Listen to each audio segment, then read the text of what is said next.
beautiful is the Princess Salome tonight. She is like the shadow of a white rose in a mirror of silver. She is like a dove that has strayed. She is like a narcissus trembling in the wind. She is like a silver flower. Who's there? Is somebody in there? You are always looking at her. You look at her too much. It's dangerous to look at people in such a fashion. Something terrible may happen. Would that be you in your outfit, Bar? No!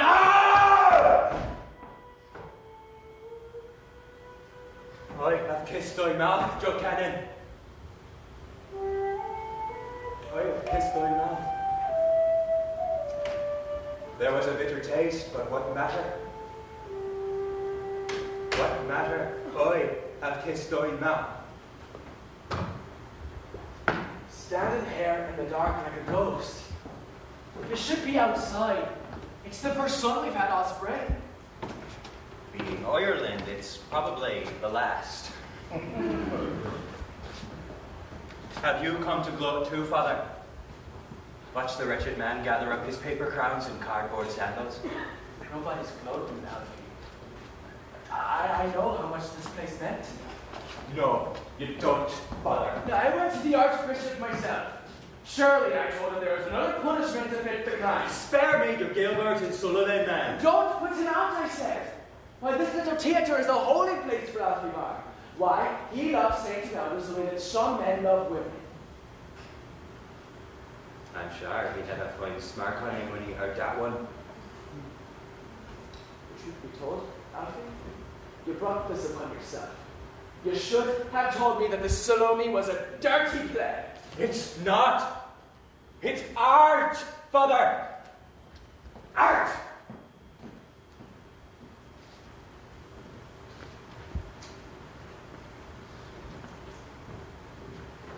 Why don't we leave all this for later, and you come to the flicks with me? A movie's cold comfort for a man who's lost his theatre. Blessed are the poor of imagination, for they shall inherit the cinemas. It's not the end of the world, you know. It's the end of mine, Father. I hope you don't take this the wrong way, but the Abbey Theatre, St. Elders was not. Hell, you weren't even the gate. You were plenty awful. You may be right. But we had a grand time thinking we were bloody wonderful. Didn't you ever want to go on the stage, Father? I do. Every Sunday. It's called High Mass. Are you coming or not? King's Theatrical will be watching Herodias' Crown back before closing time, or it's another week's rent. I'll see you in confession.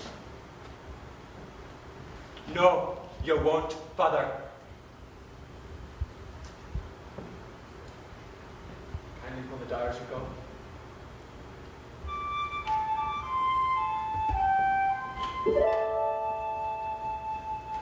Well, I'll see you, Saint Imelda's. What is there to say? Hold the door and pack up the cart. Will you miss us, Saint Imelda's? Miss our little play? Miss our small pretension to art? Ah, but what we had was something. What we had was rare. No one would deny it was grand. When we stood on the stage with a prop in their hand. Mrs. Grace's fan as she played Lady Bracknell. Mr. Worthing, rise, sir, from this semi-incumbent posture. Miss Cross dying down. Oh, Hamlet, thou hast cleared me heart in twain. Mrs. Carton's parasol.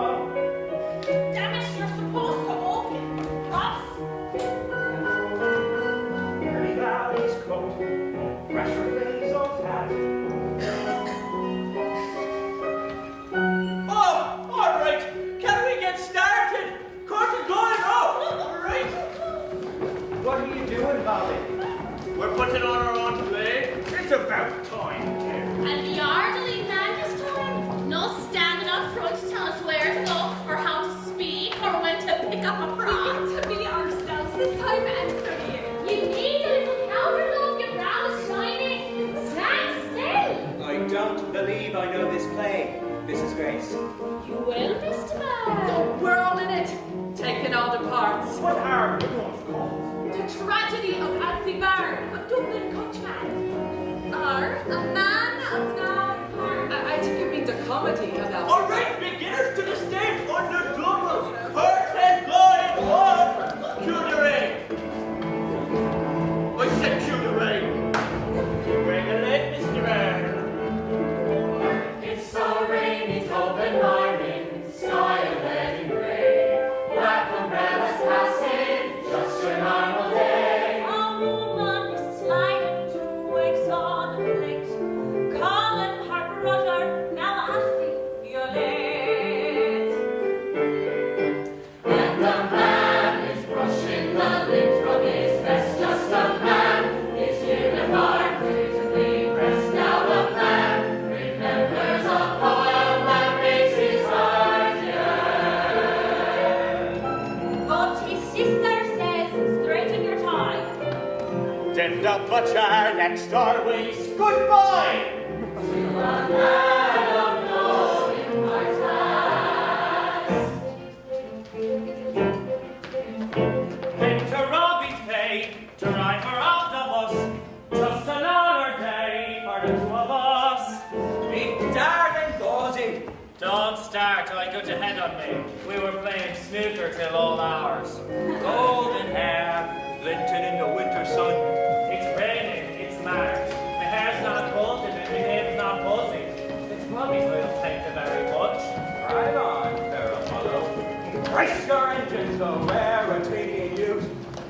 So what are you giving up this morning? Well, I propose to give them a treat today. They may choose any piece they like from my repertoire. I got a request for you. Do us that one, you know.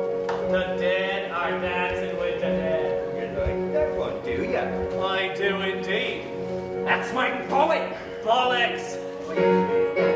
Now the man his passengers boarding the bus, and the bus needs to have something more than a bus. As the man takes tickets and gives them a mercy return. And a few simple hearts are thus warmed. As a great open day is transformed By a man of no importance.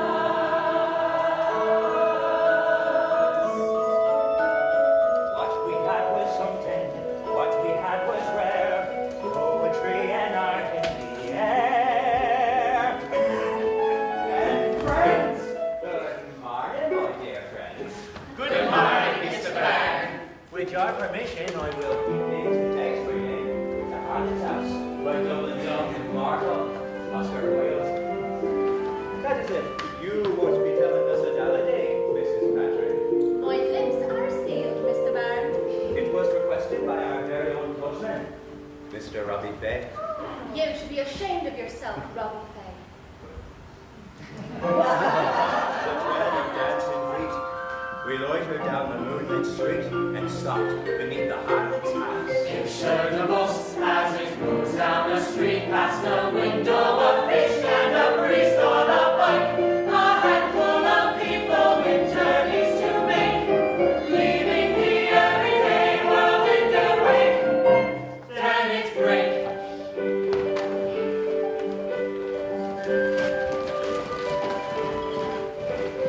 One little Guinness, it's always the same. A Guinness a day keeps the doctor away. You sound like the old man. Safe and sound, that's the name of your game. It's good for ya. Build up your muscles. Hasn't done much for you. There's got to be more to life than one pint or a pub. Too late for me, Dad, but for you, mate, there's hope. And what kind of sandwich is this? Cucumber. Cucumber? An ordinary sandwich immortalized in the importance of being earnest. At the Theatre Royale, Haymarket, February 14th, 1895. The night that mundane became the sublime. That was the first performance, my friend. Were you there? I'm kidding. How old are you anyway? Old enough to know a gentleman doesn't ask another gentleman that question. I'm not a gentleman. And I thought it was ladies you weren't supposed to ask. Eat your cucumber sandwich. Not much substance. Eat. Symphony in Yellow by Oscar Fingal O'Flaherty Wells Wilde. I'm listening.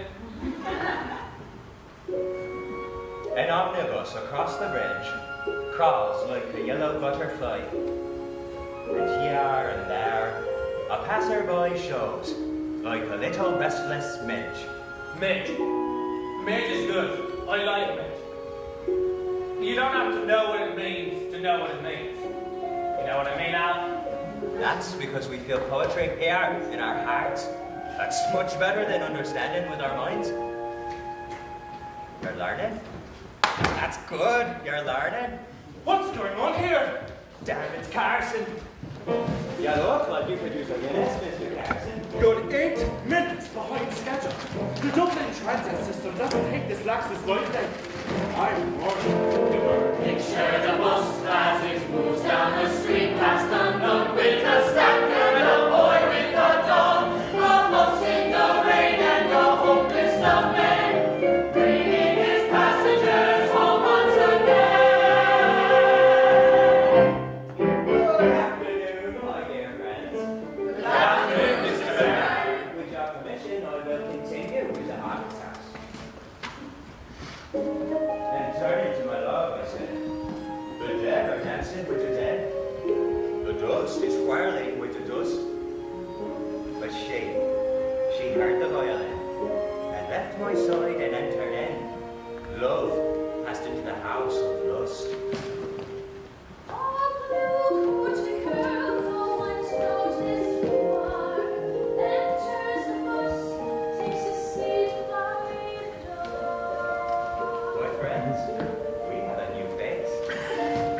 Permit me on your behalf to welcome her into our little circle. Welcome, dear, welcome. Miss Bryce. Miss Bryce. Miss Bryce's entrance matches perfectly the lines of our poem, Our Little Rhyme. Then suddenly the tune went false. The dancers wearied out of the waltz. The shadows ceased to wheel and whirl, and down the long and silent street, the dawn with silver sandaled feet crept like a frightened girl. Fair play to you, Mr. Bear. Fair play. Just a man conducting his bus through the day, but the day is now something more than a day. As the man takes tickets and looks at the girl dressed in blue. And his driver yells, "Al, you okay?" As the bus lumbers off on its way.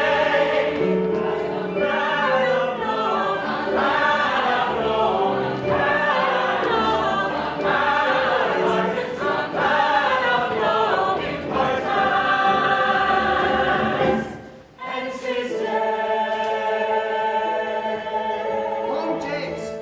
Take the scenic route through Phoenix Park, past Parliament House, and straight on to Dreamland. You and your fancies, they're always a grin. I wish I had your imagination, mate. You do. You just don't use it. I'll bet you fancy that girl who got in. Never mind the girl. And I've done the report. For a fella who's got his head in the clouds such as you, you're damn fine to work with, and I'm glad I do. Thanks, Robbie. Quite like you too. I'm off to the pub then. Good luck at the snooker. Don't walk into walls out, that girl is a looker. I'll see you tomorrow at 7.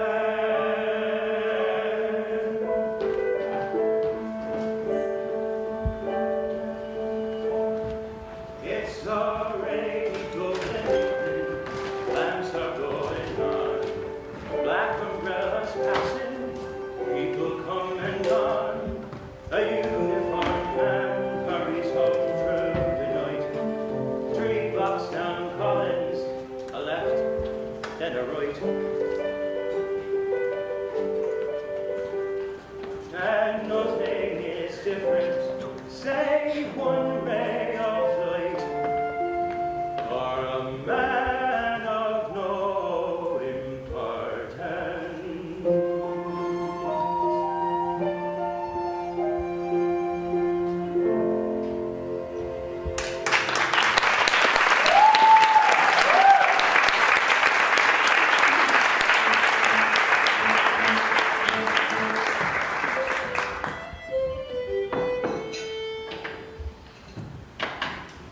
Alfie, who are you cooking for? The Queen of England? What's the occasion anyway? Close your eyes. Are they closed? Hurry up, will ya? I'm starving.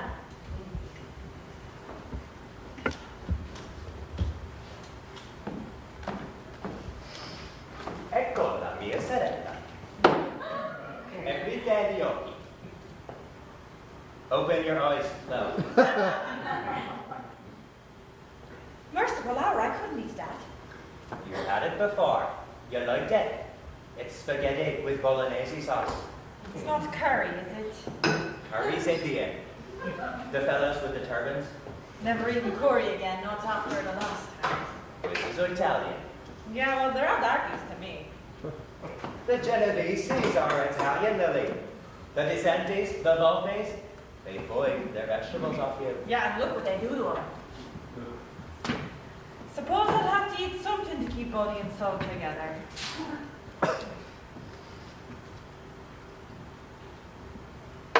All right, tell me. I know you're up to something. I'm not your sister for nothing, Alfie Fenton Bar. I can read you like a book. It's lucky for me. You can't. Remember this morning I said I had a feeling? Oh yeah, one of your premonitions. Well, I was right. Someone I was waiting for, praying for even, got on my bus out of the blue. A girl. A girl? Oh, Alfie. Well, that is the power of the 9 weeks of St. Jude for you.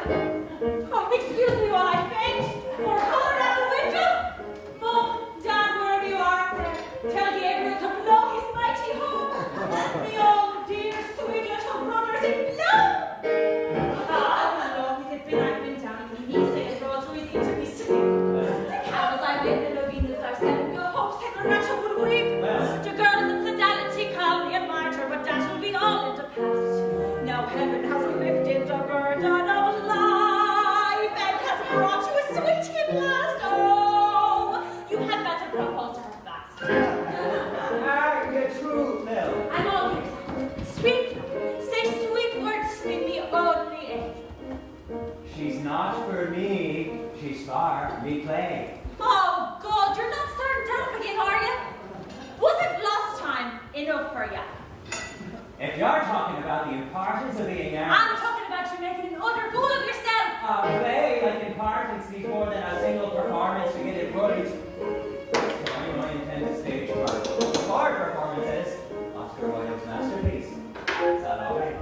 Salome, is that under the Bible? It's nothing to do with the Bible or 9 weeks on your knees to St. Jude.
Mr. Carney.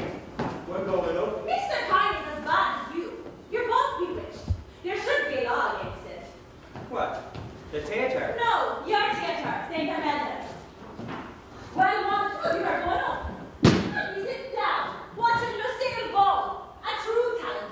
Someone who is funny on purpose.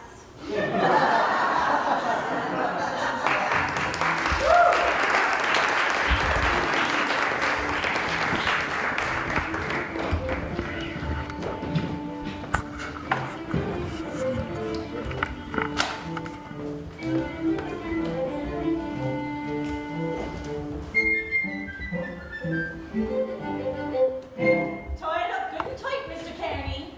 No one crosses of a roast like William Carney. Or lights up the stage at St. Imelda's either. By Troy, I am the humble servant of the playwright. Nothing less, nothing more. We're going up. Who and what? You heard me. We're going up again. No! First rehearsal early Monday evening. They want us out of there before the bingo begins. Can I count on you? You may indeed, sir. It's been too long entirely. I know we've had our differences, personal and artistic, but this time I will give you an Algernon for the ages. Take your bleeding roast. It's not dressed properly. The thing is that I need a pound of your breakfast sausage.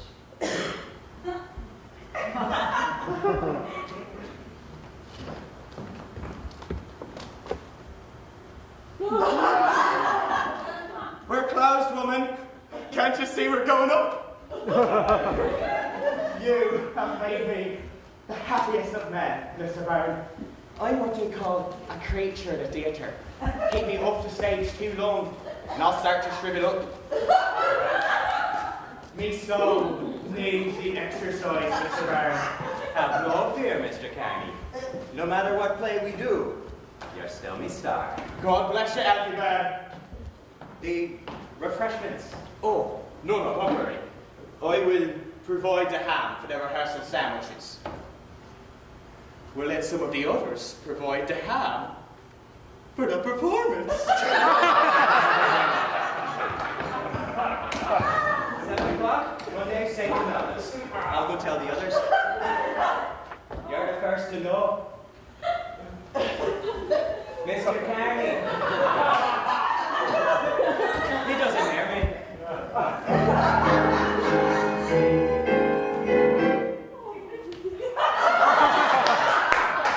The St. Imelda's players have the distinct privilege of presenting for your play-going perusal and dramatic discernment the importance of being earnest with Mr. William Carney in the leading role of Algernon. Mr. Carney, a familiar and beloved member of St. Imelda's, is best known for his performances as Dinny O'Connell, the irate father in A Night on the Town, and as Long John Silver in his own adaptation of Treasure Island, for which he provided additional staging. You're at the daily grind when you suddenly come to find that you're going up. That gives us sausage then for the arters of mortal men when you're going up. With nice on meager scraps, don't you lose heart, sir.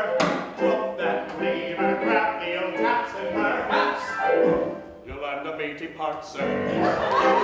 Cheerful sit work is just mere loyal work that makes the old marrow grow. Like going up. Margaret Grace returns to St. Imelda's after a brief absence brought on by her husband's condition. Maggie is perhaps best known for her Cottichon to Mikado and her portrayal of St. Rome. Her watercolors may be seen in the lobby. They are for purchase.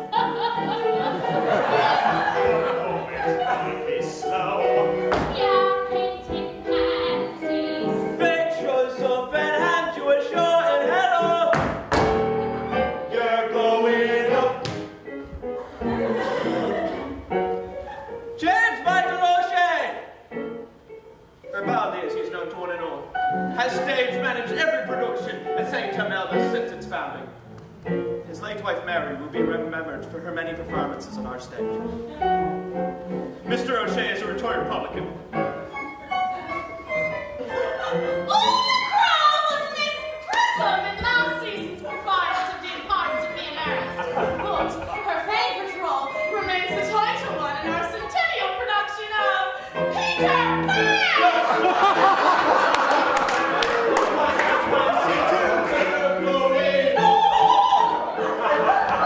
Ernest Lally will be remembered by St. Imelda's audiences for his sterling portrayal of a mustard seed in A Midsummer Night's Dream. Or just Spear Bearer number 3.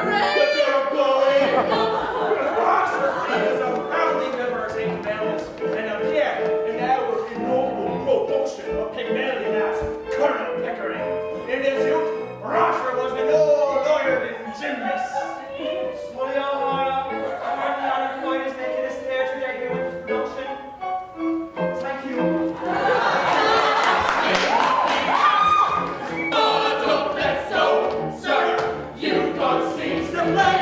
Oh, that this tear till solid flesh should melt. You've got lines to say. Alas, per Yorick, I knew him, Horatio. You've got friends who want to be carried away. Marion Cushing was a true star of the and as after she is well gone, Mr. Farmer's Marshall returned to the stage after some years. Curtains of young children, Dimda, Hodging, Rosalind, Victim, Rebecca, Trias, and Tom Dart Ballard, Harshaw. The house may not be locked. Even so, sir. Bow to the highest ring. That's where he used to sit. Let them shade your eyes. Let them take you in. And then, with humility, from the tip top.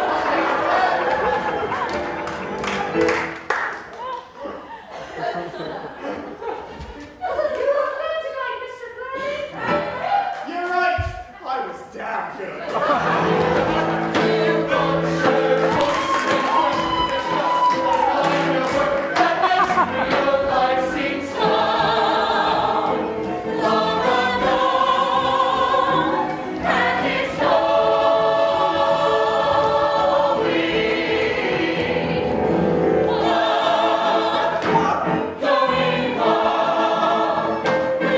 Fellow thespians, prepare to meet your public.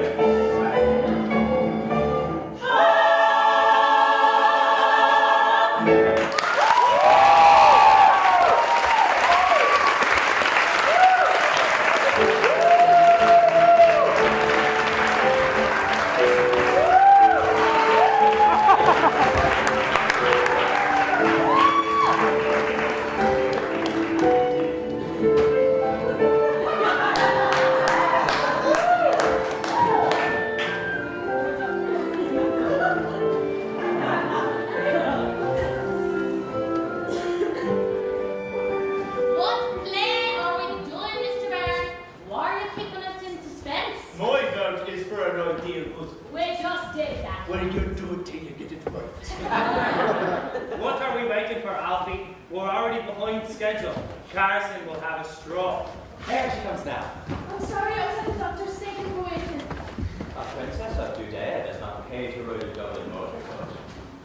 I don't understand. Behind schedule yet all again, and it's not even you. That's me last warning. And good morning to you, Mr. Carson. Tickets, please. This woman has no ticket. Why? I must have overlooked the young lady. There you are, miss. The bus company is not a charity. If you want to provide free transport to wasters, that's up to you. But if I come on and find a taker without a ticket, I'll throw you off the bus, not them. Mark me now, Byron. And good morning, my dear friends. Good morning, Mr. our next production, and I will need your support. Hard work and talent as never before.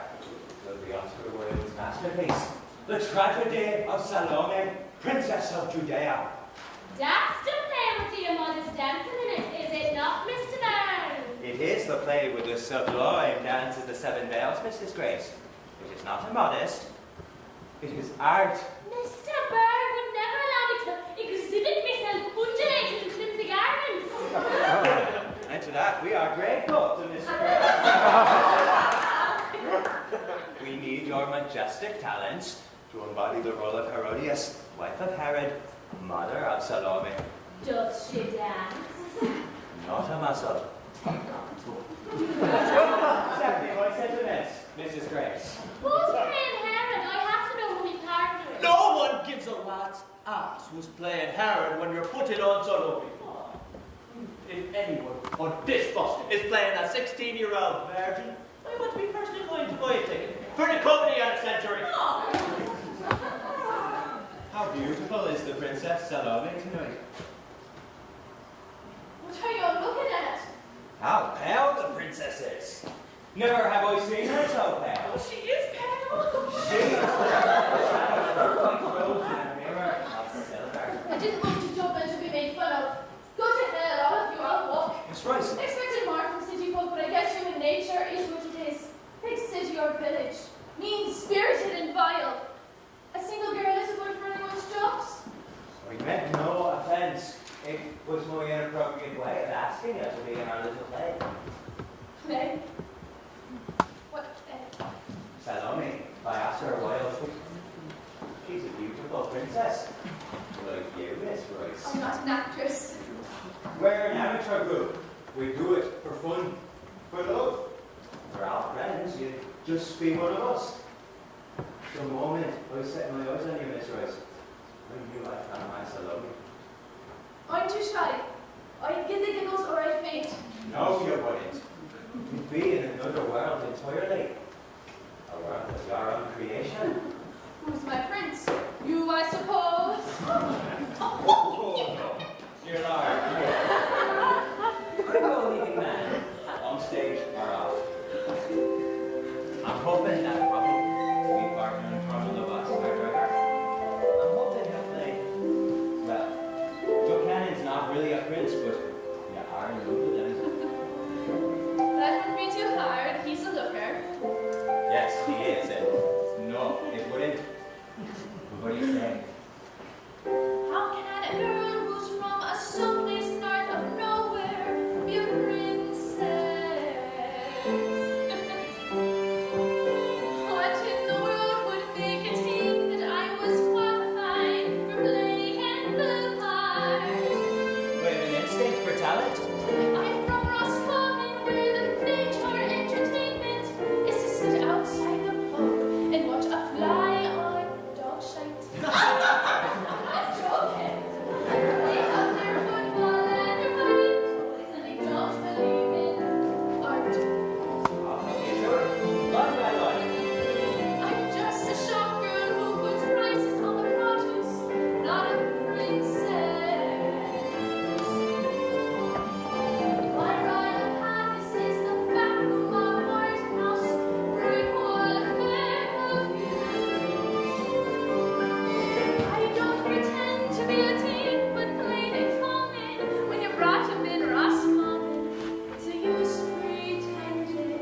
I leave the fairy tale land to people such as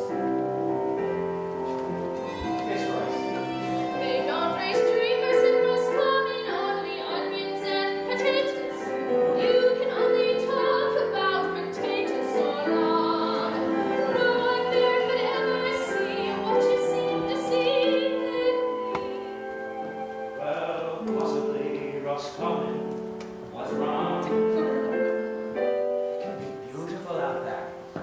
Playing a part, losing yourself in another person. Just for once, Miss Rice, meet somebody new. I'm throwing myself at your feet. Yes, sir, you are doing this. Don't suppose I'll ever have another chance to be a princess.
think you'll manage it this time.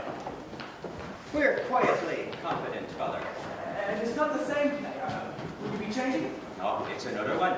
It's about John the Baptist. John the Baptist.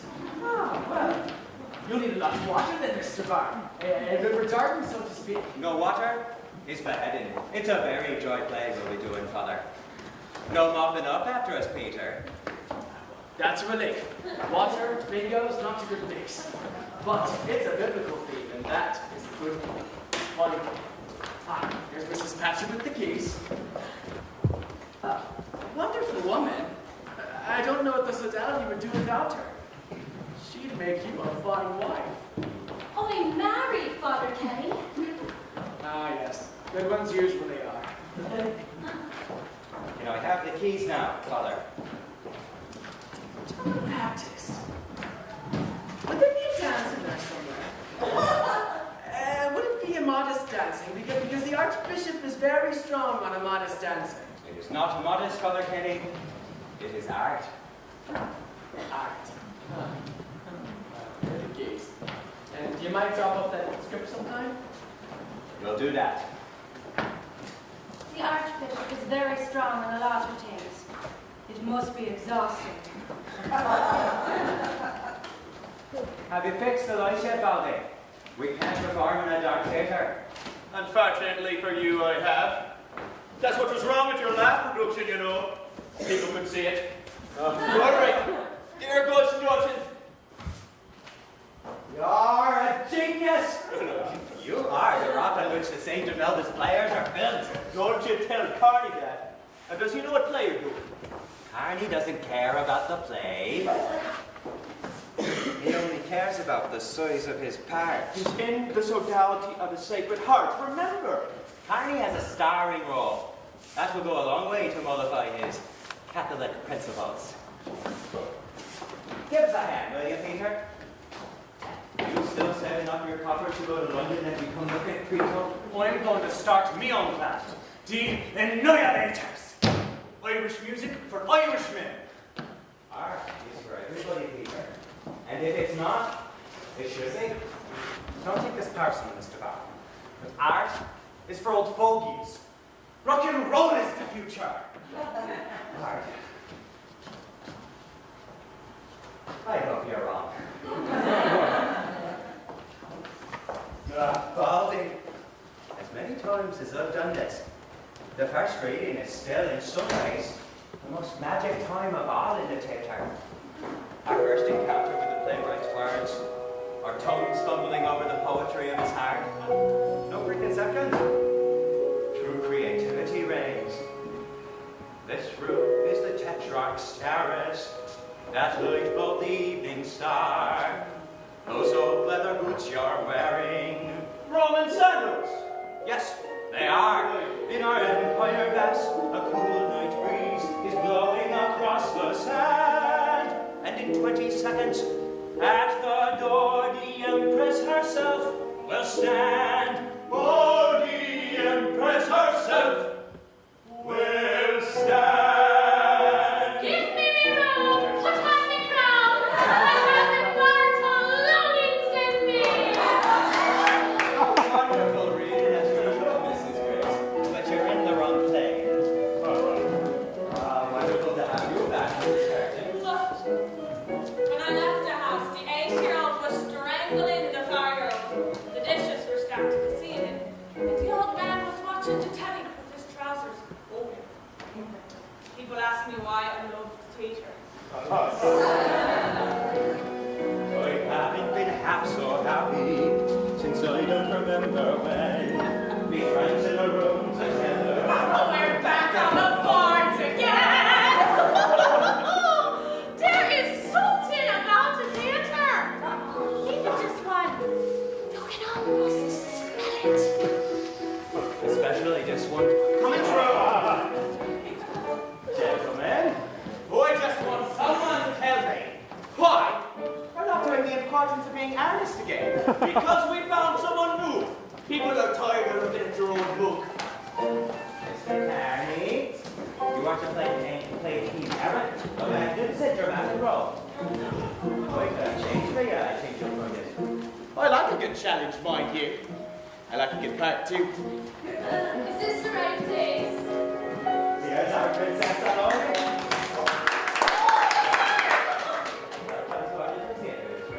We're about to begin. As for our Jocanon, our John the Baptist, the young man I have in mind has not yet agreed to perform, but I'm confident he will. Today, with your permission, I'll be reading his lines. Are we ready? Shall we form our circle? Mr. Carey, will you do us the honor? Let us pray. Saint Emmanuel, smile on our first rehearsal day. Bless this whole semi perfectional play. Saint Emmanuel, help us create a team of ours as we start our first rehearsal. Mr. William Shakespeare said it best. Go for a muse of fire that can ascend the brightest heaven of invention. A kingdom for a stage, princes to act, and monarchs to behold the swelling scene. Language like that almost makes you think the man was Irish. When he spoke for his rounded old theatre, he spoke for all of us.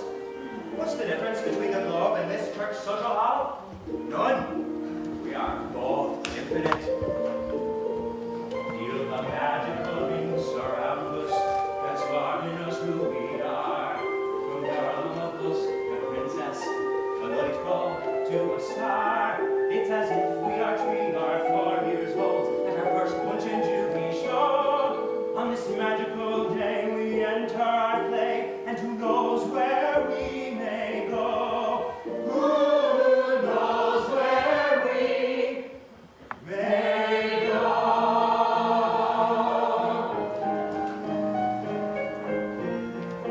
At Roy's, the terrace of Herod's palace, a bloody moon.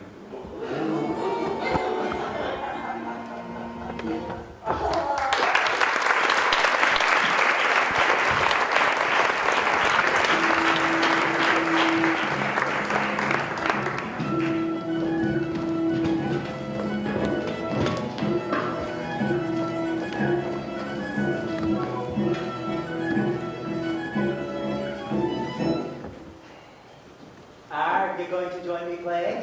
Stop your nattering, man, and give us a hand.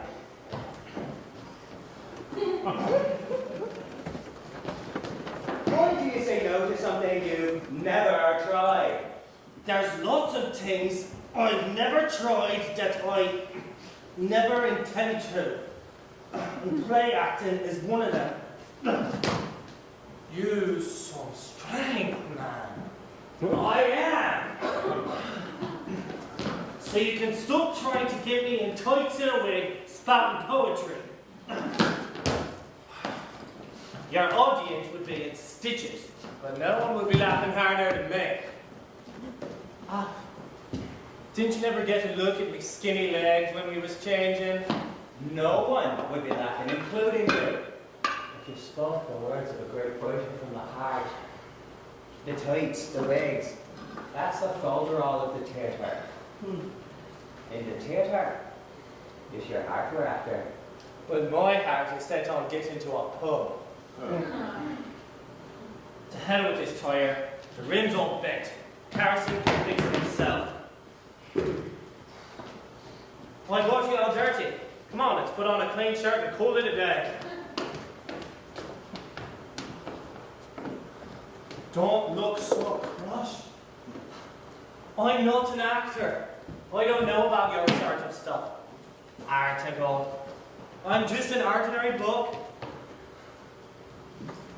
You're not ordinary, Bobby. You just say that because you like me. Come out with me and me mate sometime. I'll show you how ordinary I am. All of your scenes would be with Miss Royce, none with Mrs. Grace. Salome's the key. Miss Royce will be splendid. She's like a dove that has strayed. She acts innocent.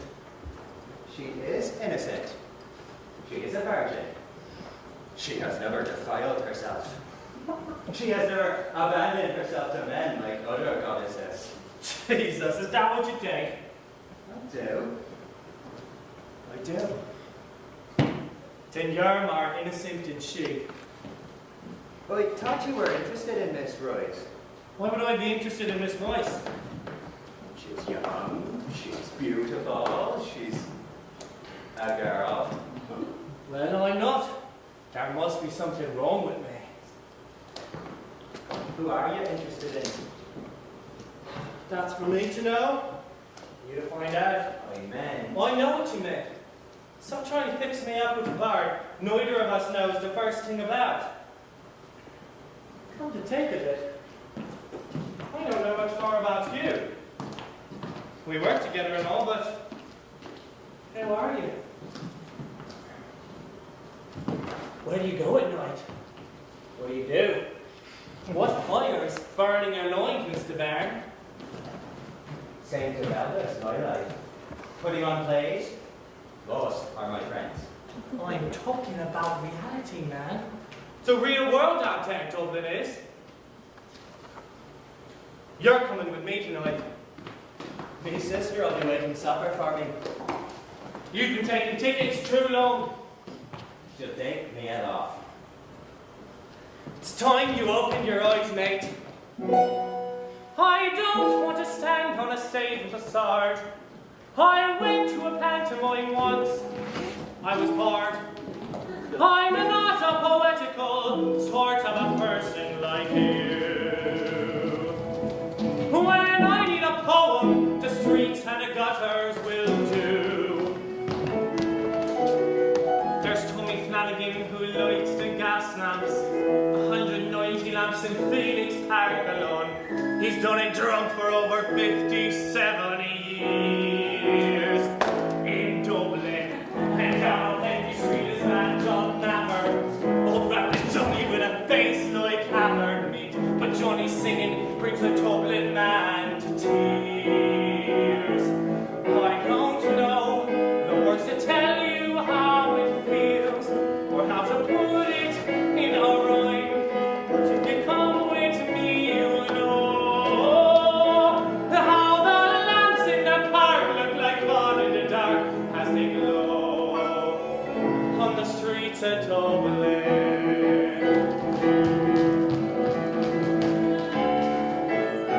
The dealers hawking and the duckers a-yelling, the buskers banging and the ragmen's ringing bells, and there's Maureen whose door is always up at the fore. Old Dublin, and Tony Coyley with his racing pigeons. It's like religion, how he lives to fly those birds. He swears they travel for 100 miles or more.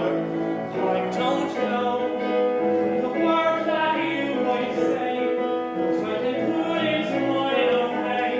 And if you come with me, you'll know that those birds on the wing are a beautiful thing as they blow through the streets of Dublin. And there's music like nothing you've heard if you know the right jukebox to play. There are glasses to raise in the praise of surviving the day. Town where Miss Kitty Farrelly is pouring whiskey, and Frankie Donahue is lighting her cigar. A smoky tin where working men don't bring no wine. It's the laughter of Venice with stories to tell. Men will all get drunk and race through any hell. Oh, you'll come up with me and you'll see what you're missing. Nine on the streets of Dublin. On the streets of Dublin. On the streets of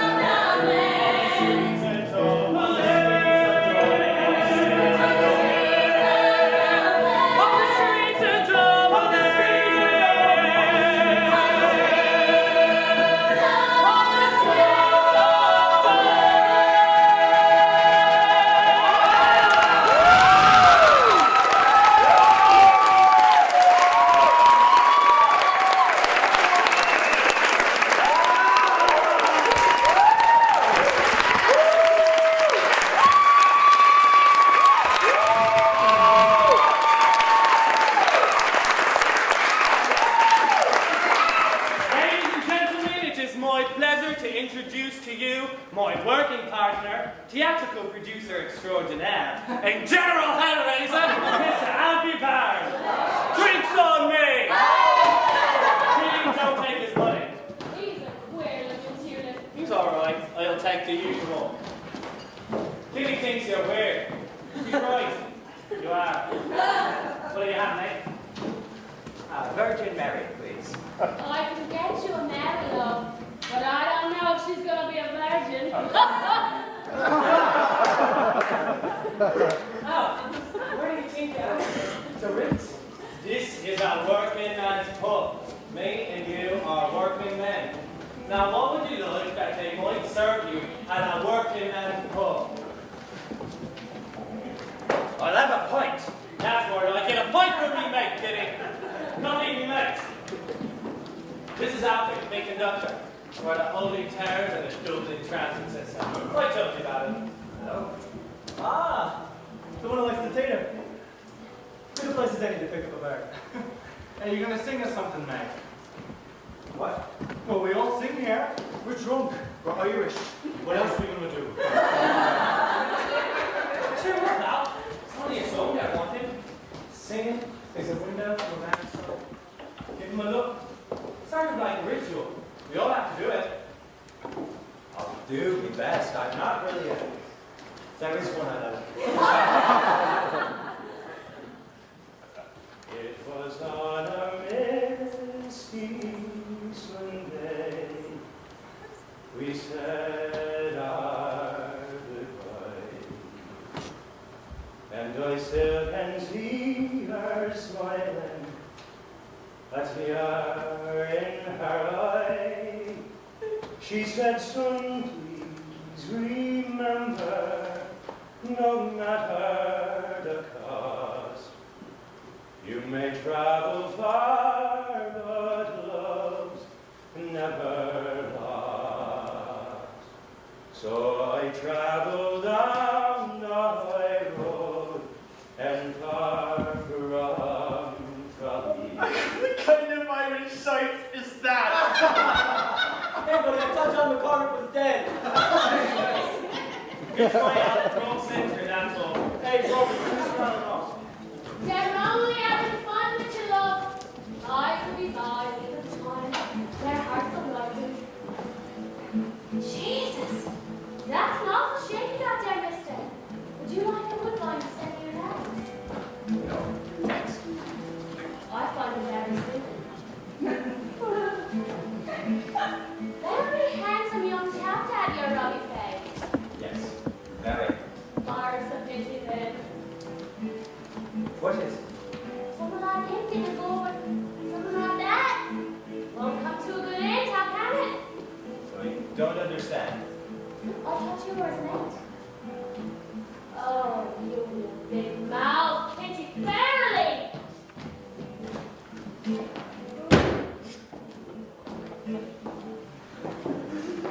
Well, that's your song, mate. You're wicked and nursing it. You're the only one that did. That's your stuff. Very warm, very dear. What's your name? Alfie. Alfie Barnes. They call me Breton Pere when we head here.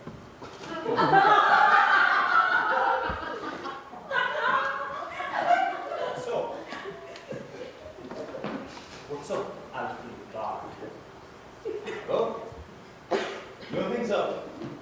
I saw you looking at me. so it wasn't looking at you. You are Alfie. I was looking at you, and you were definitely looking at me. Where do you have to go? My sister will be waiting dinner. Tell Robbie I'll see him tomorrow. I'm here every night. Alfie Barnes.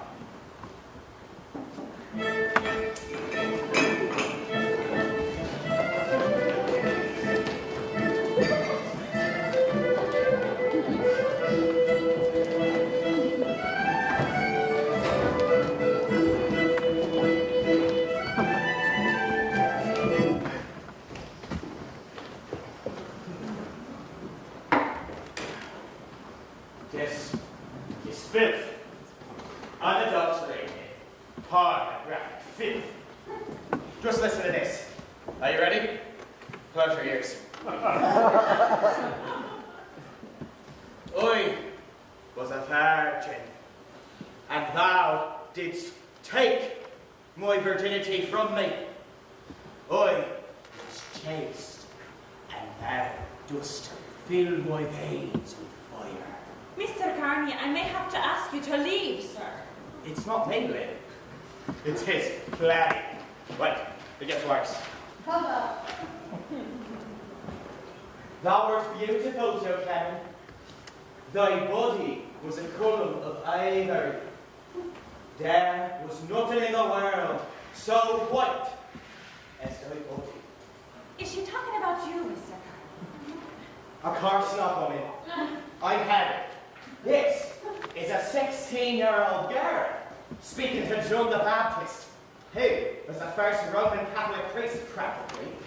And if these words weren't bad enough, they're spoken to a dead papier-mâché head. I'm so worried. Here, this will settle our nerves. You know, Lily, I never realized until now what you've been put through by that brother of yours. He was very strange from a child. A solitary boy, you know? I'm not surprised. He was always off by himself doing something strange.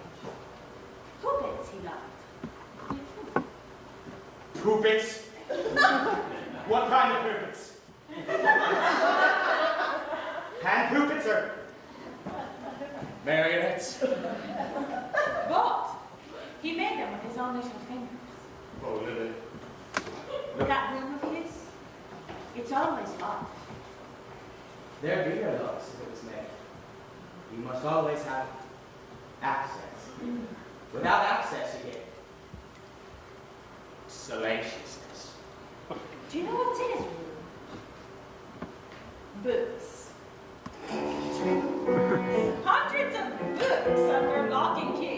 Well, there it is. Mind you, he tells me they're all about railway trains. I doubt it, Lily. Books. They're at the ring times. Books. You know they're dangerous. All that junk piled up and got flat. Well, have some more. Not only that, he cooks. Revolting foreign things. Cooks. Can you imagine it? Plates of stew with parsley on top. Here, let me pour. I'll have a drop, but Books.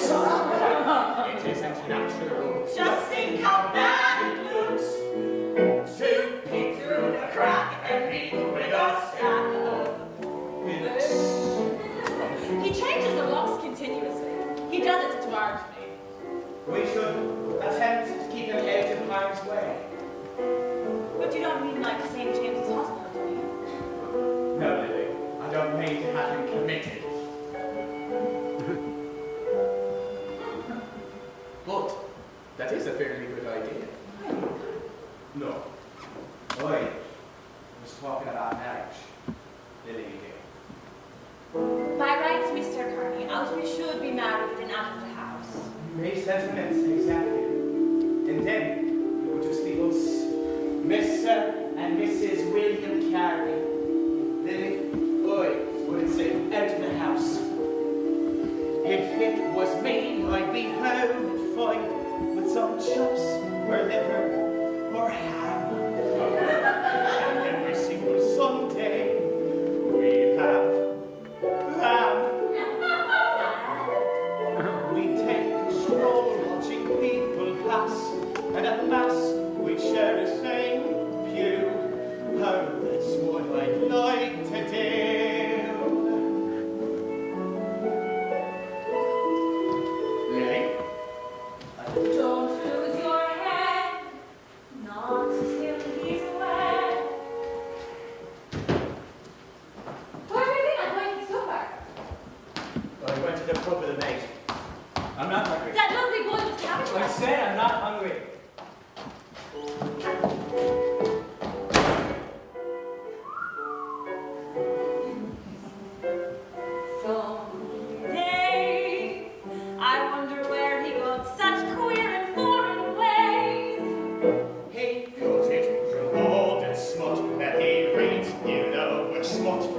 potentially lean. His manly impulses are bottled up. Well, that's why the poor sod cooks. The man needs no wife to ruin his life, not books.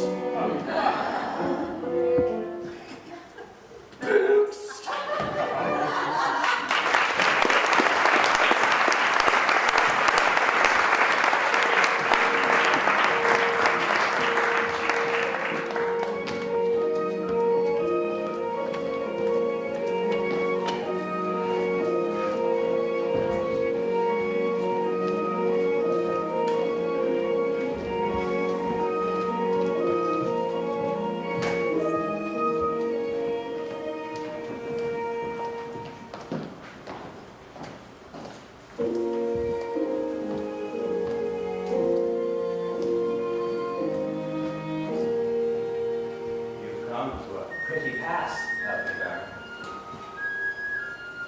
Take a good look at yourself if you dare. Why would someone care for you when you care so little for yourself? Man in the mirror staring back, you're as good as a total stranger. Hair getting thin, the chin gone slack, an anonymous little man. Oscar Wilde had a biting head. One should always be in love. That's the reason one should never marry. And a poet's heart. O singer of Persephone, in the dim meadows desolate, dost thou remember Sicily? What is my wit? My poetry. Change here for the Valmont Street line. Have your fares ready. Next stop, Nightingale. Not it, Alfie.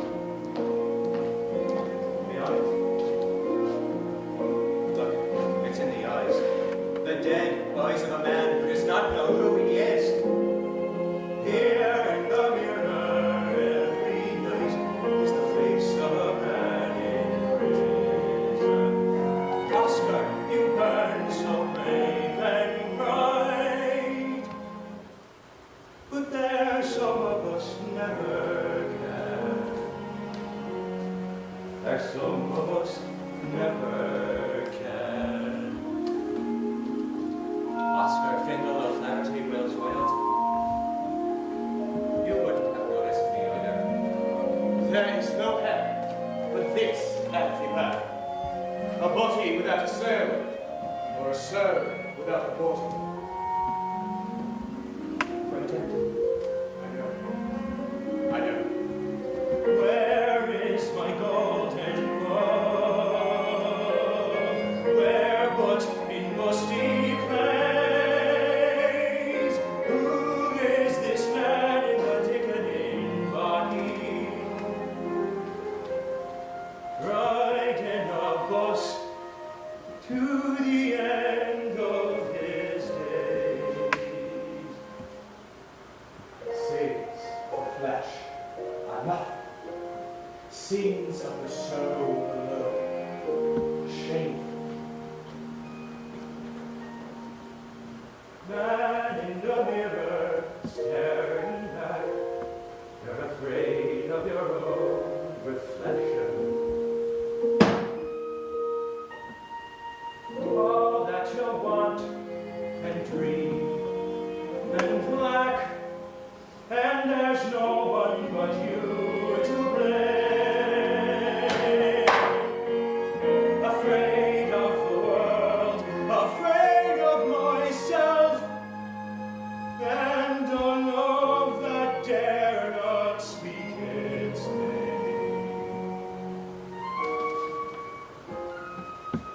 And that name is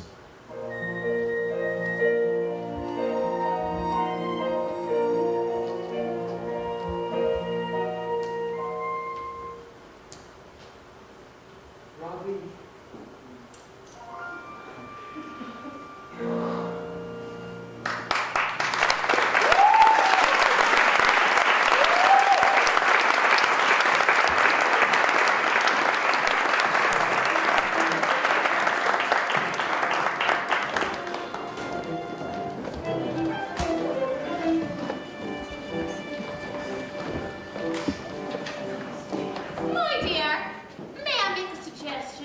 When you're speaking to me, always be sure to face away from the audience.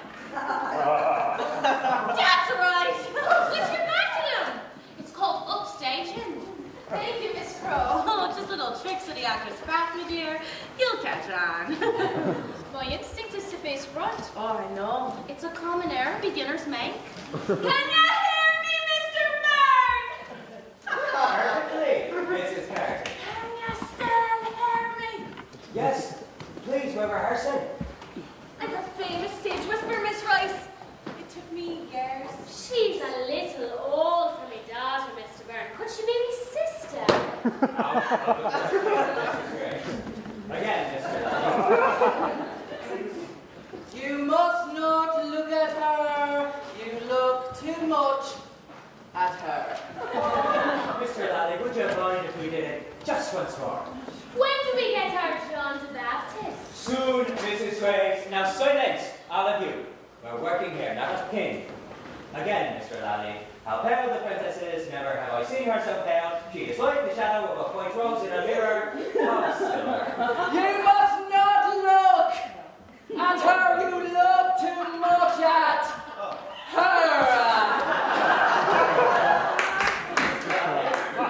A moment. This is art, Mr. Lally. You understand art. And art never expresses anything other than itself. What does that mean, Mr. Bear? It means quieter, Mr. Lally. Try it once more. How pale the princess is, never have I seen her so pale. She is like the shadow of a white rose of silver. You must not look at her. You look too much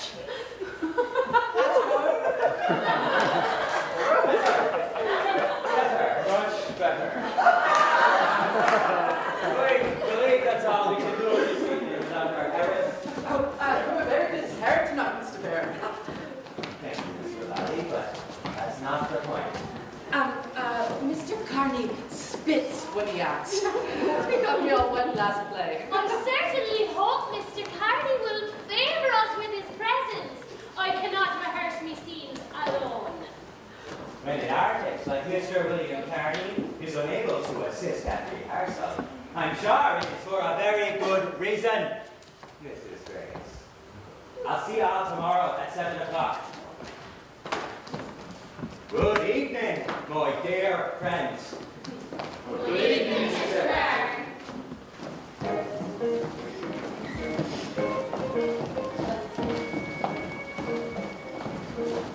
Excuse me. Are you Miss Rice? Oh, yeah? I'm Mr. Barnes' sister, Lily. I knew it was you right away. Me brother was telling the truth when he said that a princess got onto his bus. He's talked about girls in the past now and then, but he's never made quite such a fuss. He baked you his own special scones to treat, if only you knew how he timed.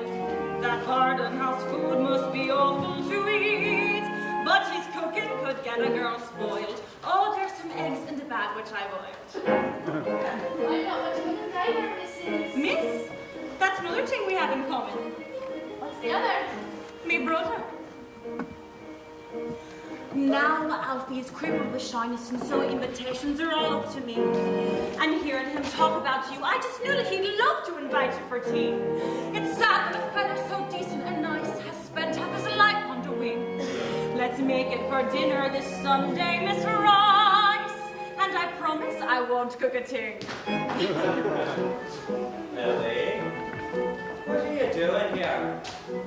Where's Mr. Carney? It's his fidelity night. He's the secretary. You know that. I was just telling Miss Rice with a bang of cookie. We'll put you some meat on your bones, me dear. No one likes a skinny sirloin. He's my big sister, Miss Rice. Well, I'm off. Hello. At this time, you're not in the country anymore, Miss Rice. You're a single girl in Dublin. Anything can happen, believe me. Me brother will walk you home. Really, I'm fine. What about you, Lily? I'm waiting for Mr. Carney. I'm fine. Go on. All right, Miss Rice. We can talk about the play. Forget the play for once. I'm sure Miss Rice has other things she'd like to talk about.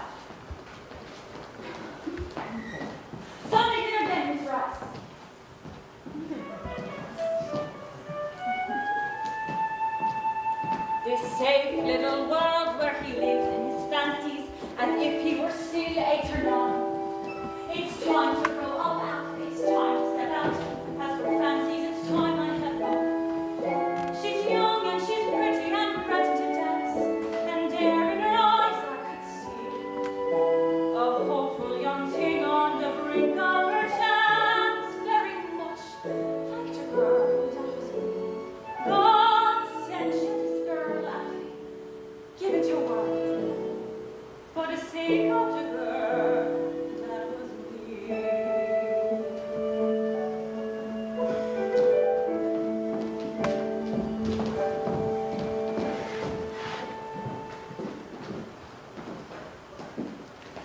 You don't really want to, do you? I'm sorry. I'm on another planet when I'm rehearsing a play. What? You go out with me. Of course I do. I enjoy your company. No. No, I mean, step out with me. Like your sister said. She's trying to fix us up. I know. Listen, Mr. Byrne, there's something I wanted to tell you, but I never got the chance. You see, You have a boy. You have a fella. yes. You see, you know very little about me, really, and, well, I think you think more of me than I deserve. You seem to be perfect, Adele. And your young fella? Are you fond of him? Yes. Ah, young love is such a lovely thing. Or so I'm told. Oh. And is he here in Dublin? No. And what's he called, this young man that's loved by a princess? John. That's a coincidence. Just like our play.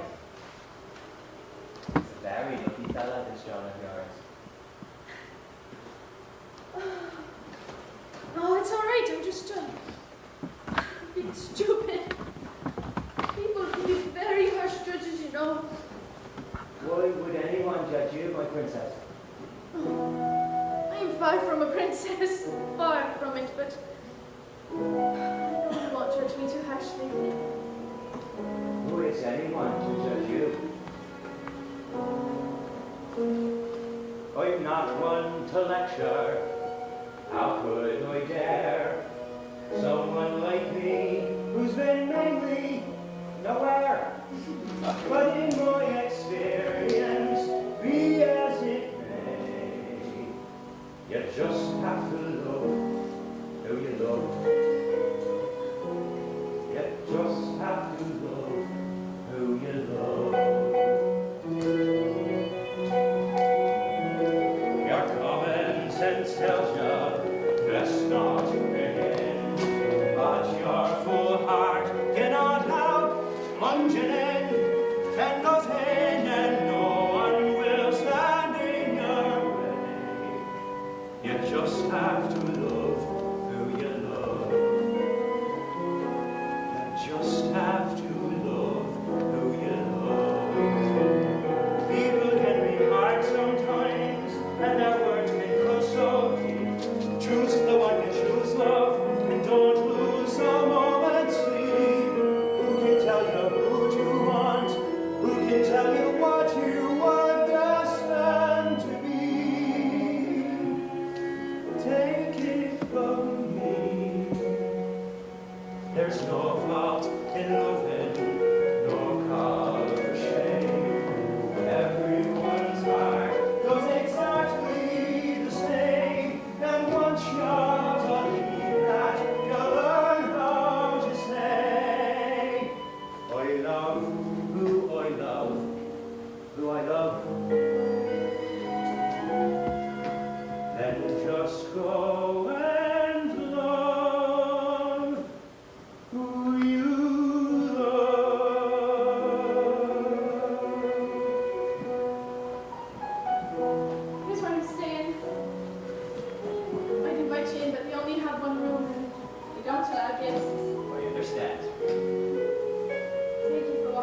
You're very nice. I hope you're not cross about John. Oh, no, no. That's a source of joy to me. To know that you love someone and that they love you in return. Adele. The love that dare not speak its name. Do you know what that is? I don't, Mr. Byrne. To be honest. Till tomorrow, Princess Salome. Till tomorrow, Mr. Byrne.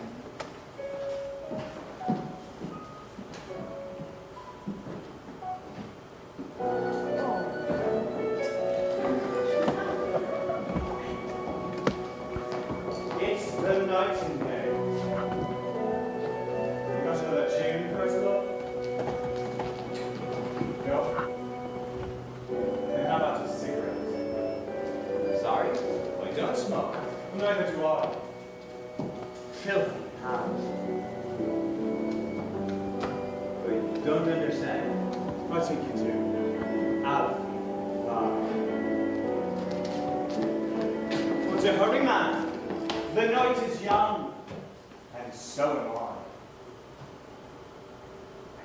You know where to find me. The only way to get rid of temptation is to yield to it.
hurry home and lock the locks. Another box to climb into.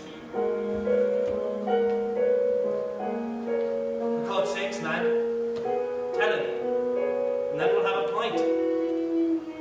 Is that all, my son? There's one other thing you ought to know. I've been trying to find the word. And what would that be?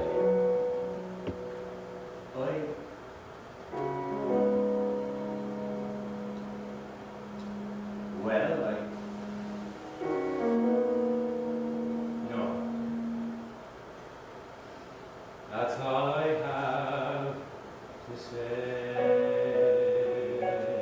Say 5 Hail Marys, 2 Our Fathers, and next time, don't take so much time telling me the same old sins, Alfimar.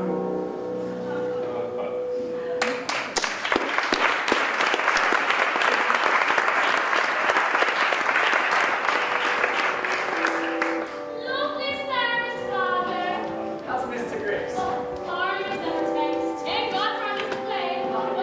Well, are you sure you wouldn't rather be put in the master's path? The importance of being an artist. Once one has discovered high drama, tragedy even, Father, there's no one back to comedy. Instead of tickling your hearts, I'll be wringing your hearts this time.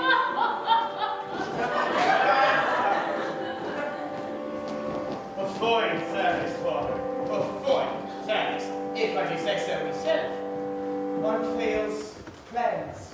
Sweetness and wisdom, Father. Not like those poor sinners over in England. Well, what can you expect from a country that's still a monarchy? They need an exorcism, the lot of it, Father. Jesus. That special meeting of the sodality, Father. It's all set. We're not going to miss another rehearsal, Mr. Carney.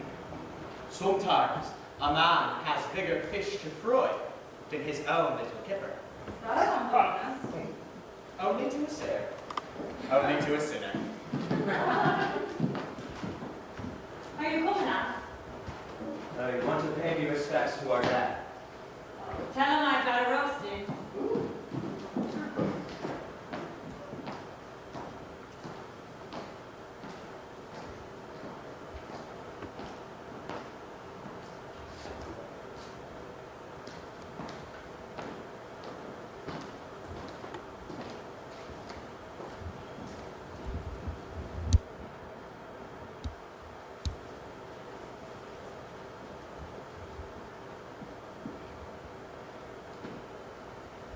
That's a lovely bouquet. White French tulips farming Mary's grave. They were her favorite. I wonder if she knows how much they cost now.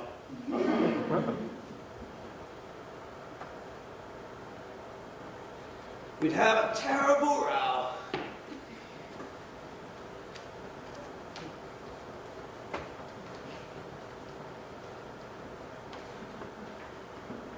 It's gonna be us one day.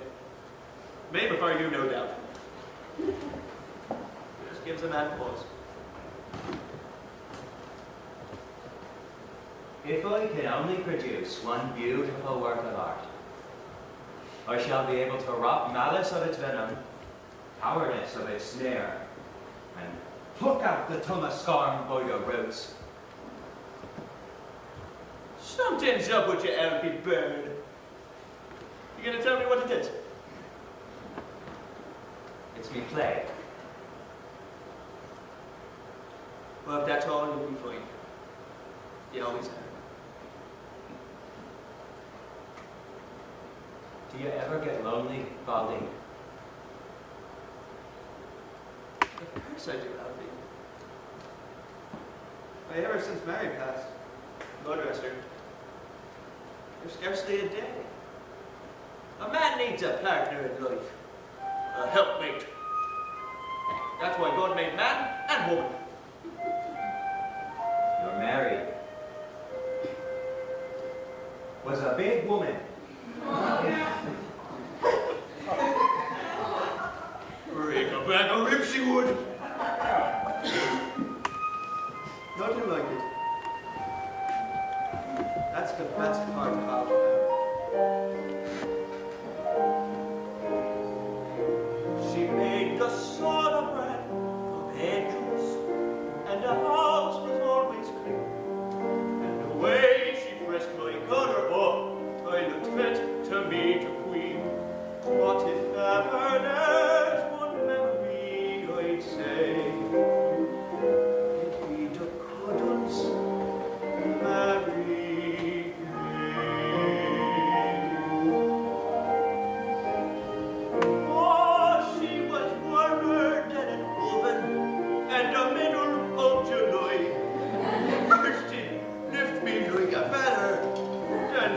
rushed me like a fly. It was wonderful and frightening to brave those massive cuddles carry him.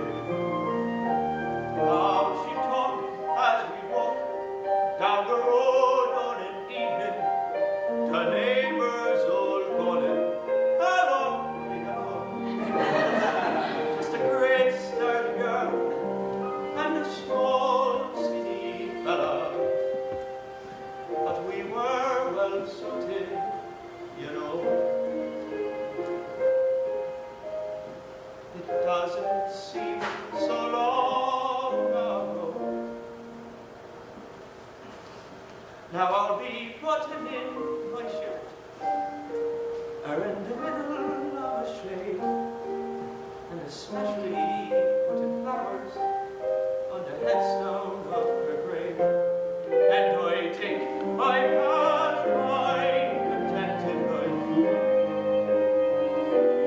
having had my Mary for a wife. And the only thing I still can't help but pray, well, it's to praise my Mary.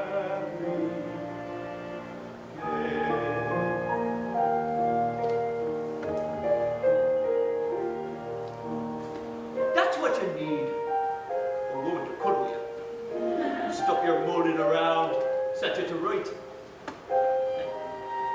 Your own Princess Sylvia.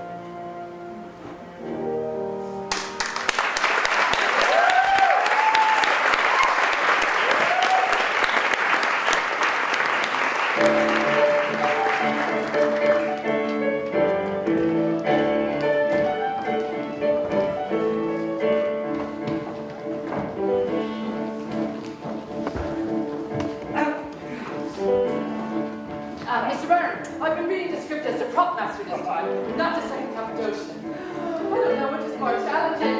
I've been tossed about the prop description written on a 60 bar, and I was wondering how I'd like to give you something of waiting for. Now, this is only a sketch. It's very rough, but you say art can't go far enough, so this is the real stuff.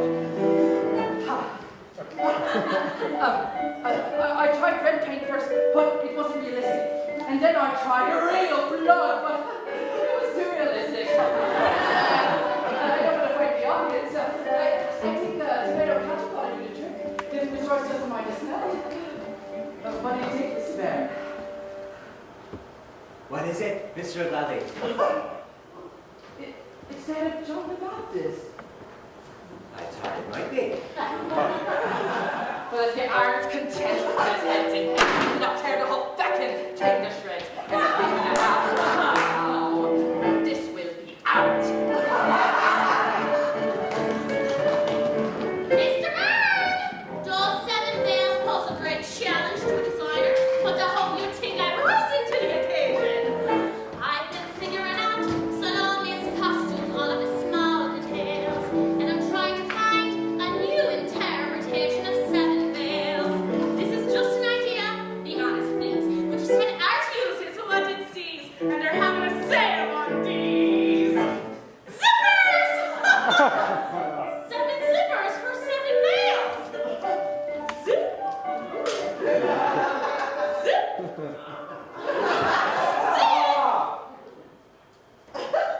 I don't believe they had zippers in biblical times, Miss Croft. Yes, the zippers were too risque, perhaps. In biblical times, did they have snaps? Well, a week and a half from now, this will be out. Mr. Byrne, look up there, please. I took the image of the moon as my chief inspiration. Well, it came me thought, but how to get the sexy lights for green. You see, me brother-in-law, the electrician, goes mid-teen with me. So we gave it a shot, is what he made, 'cause he said true art is one of ray, and he worked without really paid. What happened? It's a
No, Mrs. Barton.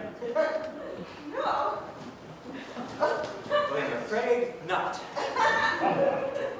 Yes. Probably is a bit modern. Tucking is hard for some. Learn. Well, we can have from now this will. And you are part of the creation, and several hundred good ideas may come and go. To serve the show, when you're talking about missing covers, living is your ideal. There is nothing that you will not do to feel what it makes you feel. Let anyone dare to wonder why, for as we live, for as we die, and we can have from now to curtains bars. Oh, we can have To Bill! The sun! My face! oh, we can have this will be all.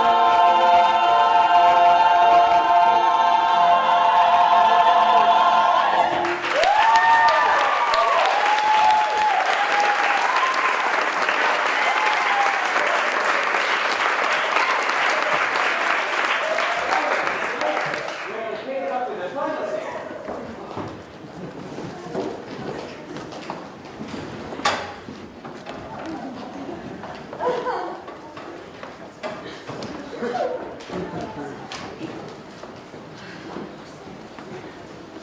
I was a virgin, and thou didst take my virginity from me. I was chaste, and thou didst fill my veins with fire. Oh, wherefore didst thou not look at me? If thou hast looked at me, thou hast loved me. Well, I know that thou wouldst have loved me. And the mystery of love is greater than the mystery of death. Excellent, Adele. Well, try it again with that little company.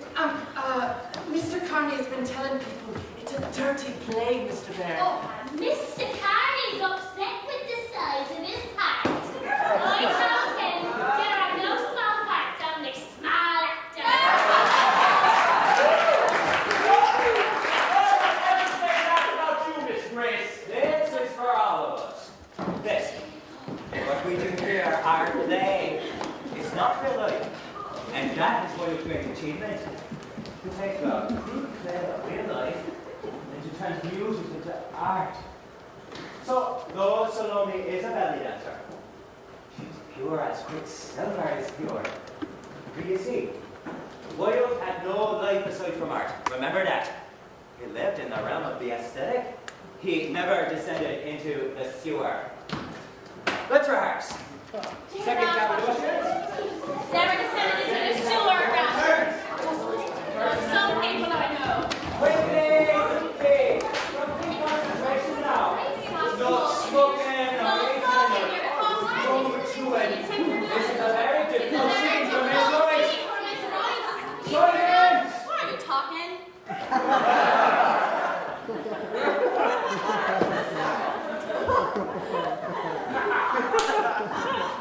What shall I do now, Johanna? Neither the floods nor the great waters can touch me passion. No, wait. Passion, not me. Passion. No, no matter. No matter. Go on, Miss Royce. I was a princess, and thou didst scorn me. And thou didst No, scorn no, me. no. Take your time. This is the whole climax of our play.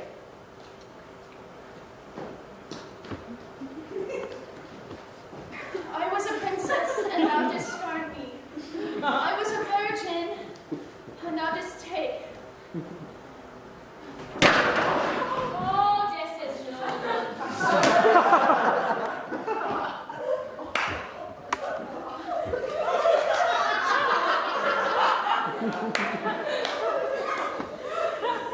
I was a virgin, and thou didst take me virginity from me. I'm sorry. Continue rehearsing. What line? will you, Bonnie? And we'll find the Bruce. I hope you find Mr. Carney and John the baskets while you're at it. I cannot rehearse or be set.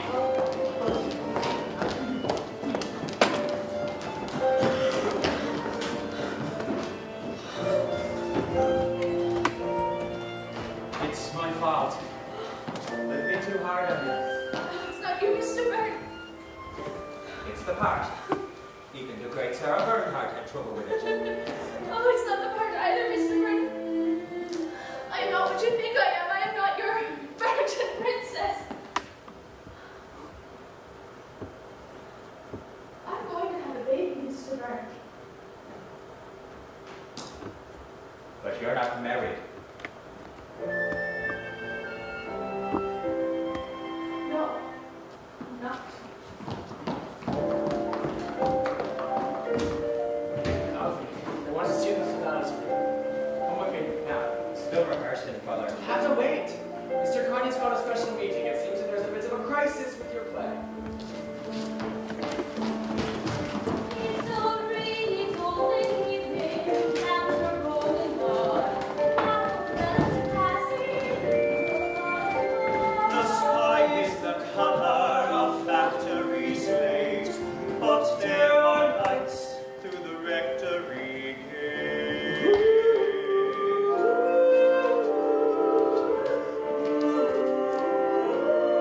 I felt it was my duty to tell us fidelity which grew up to Elfie.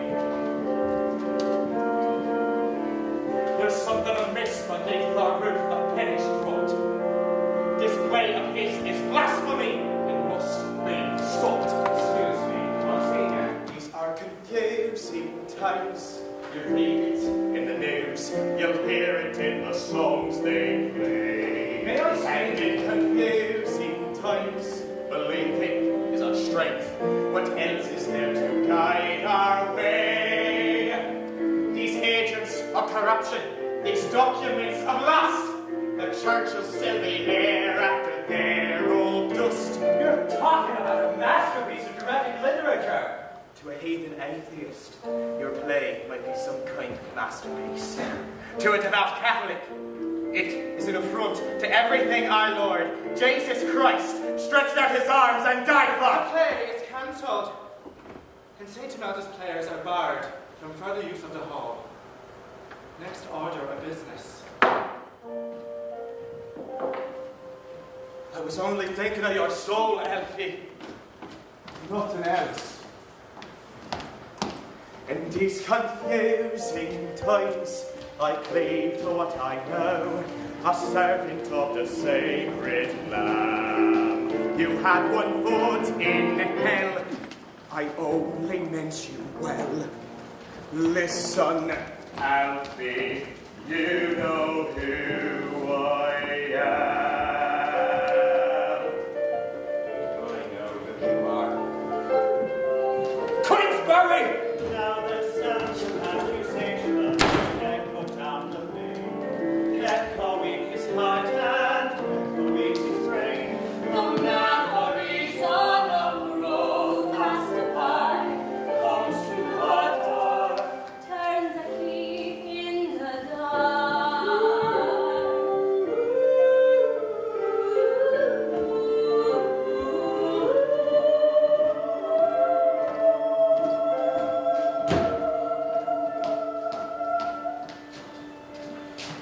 go straight. Hello, Mr. Byrne. I guess this beats anything in one of your plays. You start free. It's not healthy, love. Mrs. Patrick? I had no idea.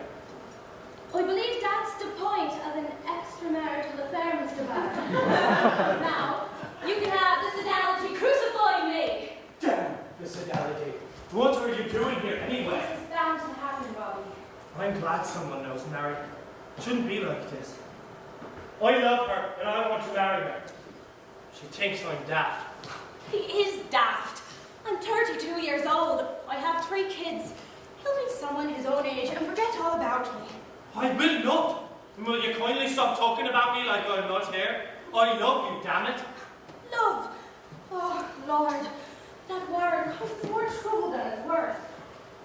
You're lucky you and it are strangers, Mr. Barron. Oh God, what time is it? I've got to be home before Lawrence of Arabia lets out. I'm very grateful for long films. I wish they made more of them. I'll see you later.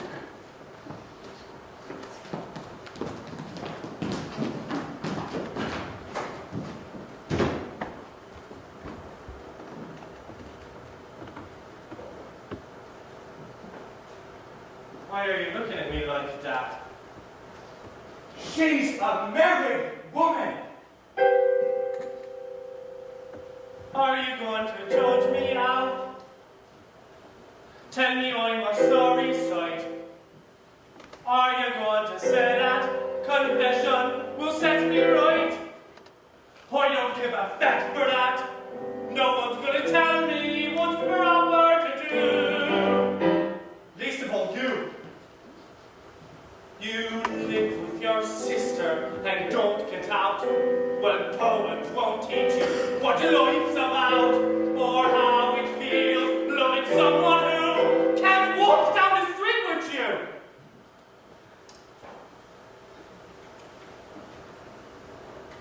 This is my life. This is who I love. Love someone yourself before you judge me.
This is your moment.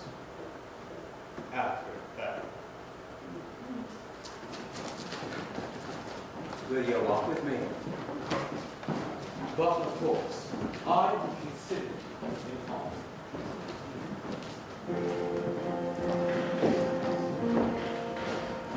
I couldn't have done this by myself. Yes. You are.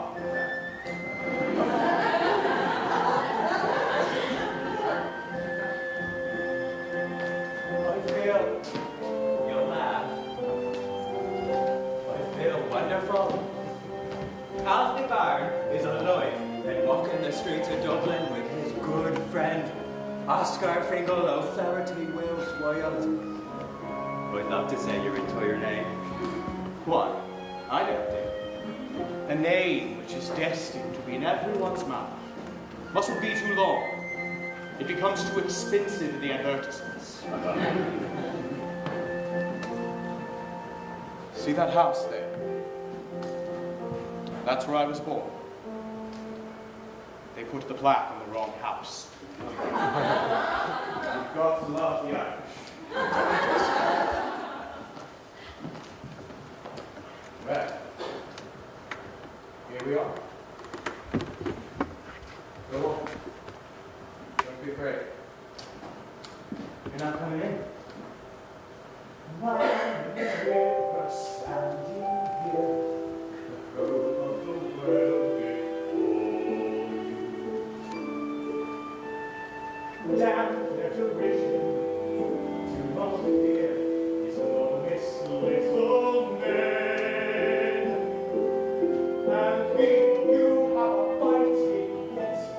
If one tells the truth, one is sure sooner or later to be found out. And the poets laugh. We have lived our lives in the land of dreams. How sad it seems. The only way to get rid of temptation Is to yield to it. Go.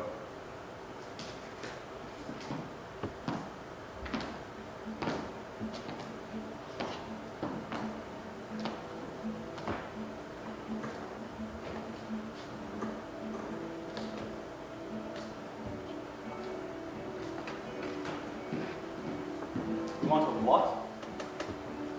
Cuddle? Cuddle?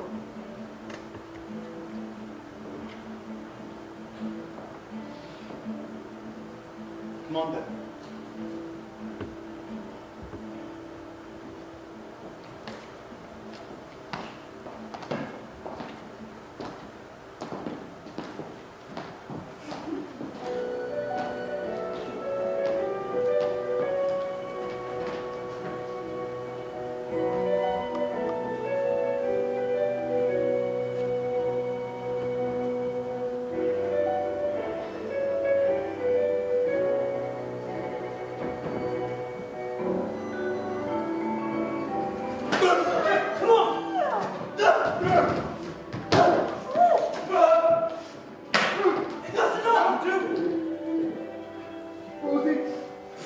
What you say? Dozy? He called you Dozy. Fucking clear!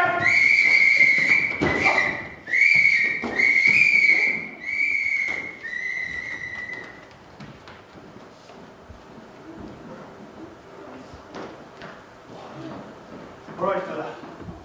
Come on. Who did this? It's that girl from the pub. They're always baiting up to queers. There's one thing for me now. Absolute humility. We'll see about that. Let's get you home first. You know where you live? England? No. Paris? No. Ah, yes. Up there in the stars. Take me to the stars, officer. That is where I live. Why do I always get the dozy ones? Lily, you're a very clever woman. Could you tell me what a fondue is? A fond is a dog. It's a fondue Chinese dog. Why, somebody got one? Mrs. Mayett was in the shop this morning, and she wants some meat for the fondue. Fruit scraps she's looking for her little dog. I knew we could rely on you. God, is that happy? Jesus, Mary, the Holy St. Joseph, what's happened to your face? All right. I'm all right. Do you know this man? No, he's my brother. Of course we know him. I Well then, you take him home, please. I'll be voted from this to you. What on earth's happening here? Did it to himself. Ruin of perpetrators. He's not going to be pressing any charges. It's the usual thing. They never do. What are you talking about? Look at him, man. He is approved her.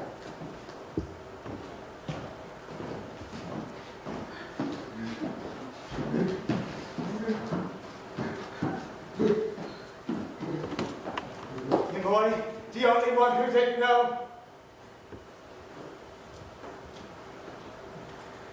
Have you ever been so stupid? I still don't believe it. Mr. Barnes, an artist. Artists are above that. I'm shaken. Me nurse can take such stress or all profumo scandal. Rocking St. Imelda's to its foundation. Shall we change the subject? This is not fit for public discussion. It's public opinion we're talking about. And this is a serious thing. I think we should all go home and say a prayer. That's the most intelligent thing that's been said all evening.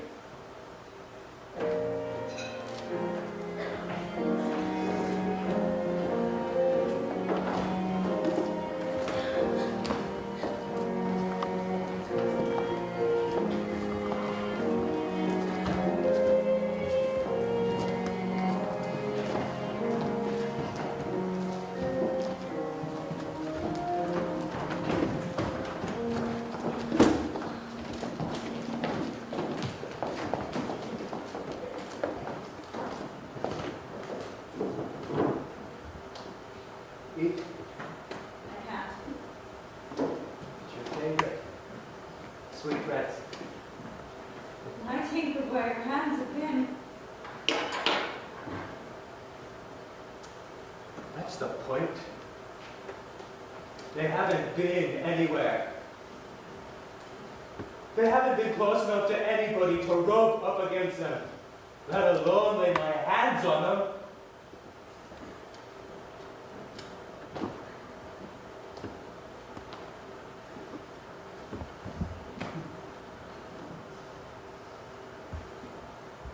One person that I like. Well, love, damn it. Isabella!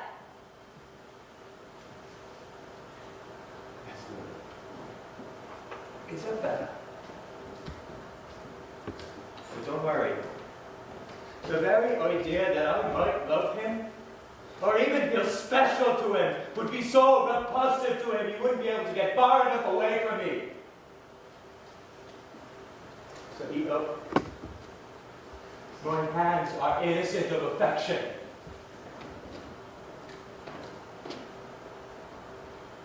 Eat your breakfast.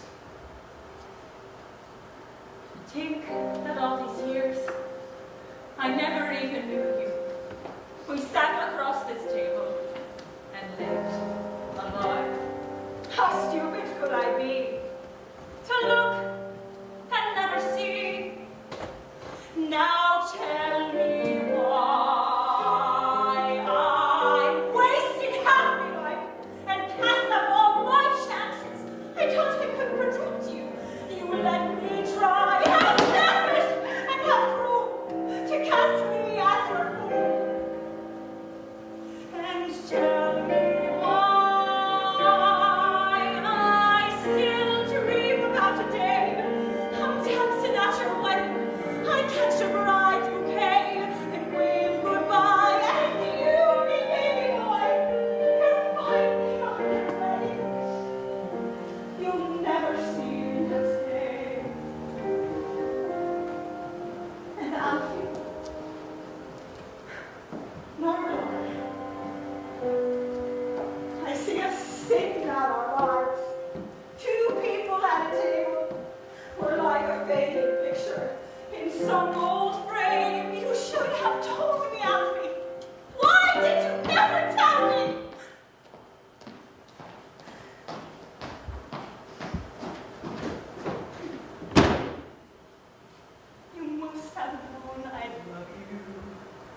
Speak its name, eh?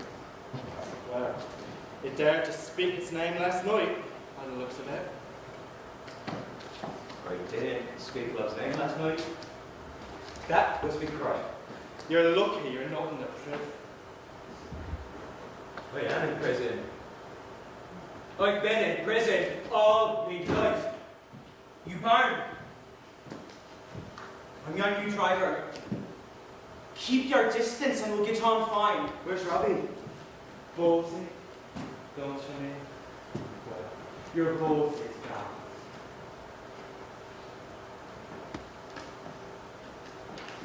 Yeah, boy. When I explained to your old boy the kind of man you are and the things you do get up to, he was off at the shop. Dad couldn't wait to get away from you. Now on your way. The bus has a schedule, whether you like it or not. The bus as it moves down the street past the window, a fish and a priest on a pike. Two men on a bus that could well be a hearse, empty of every last echo of verse.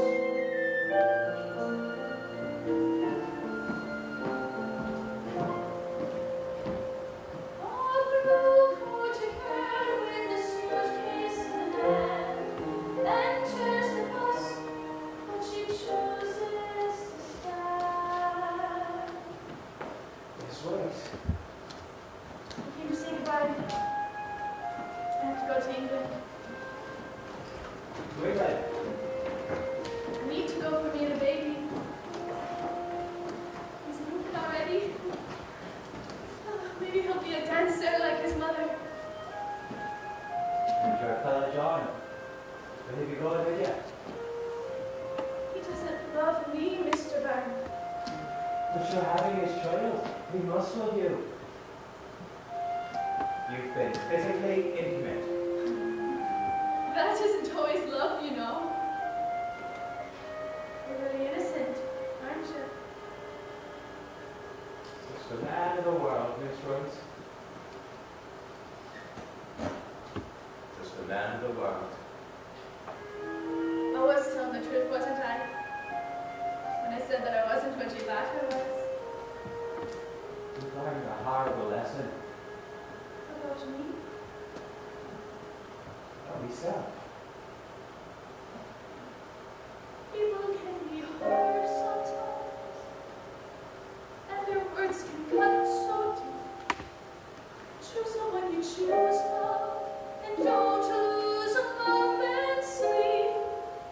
Who can tell you who to want? Who can tell you what you were destined to be?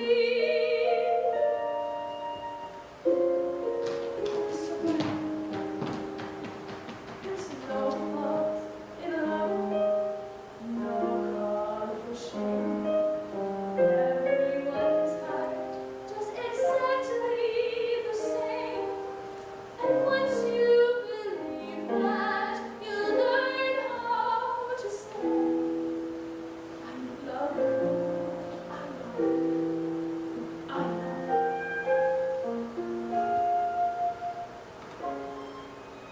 I'm sorry about your pain. I'm sorry I couldn't be a princess alone.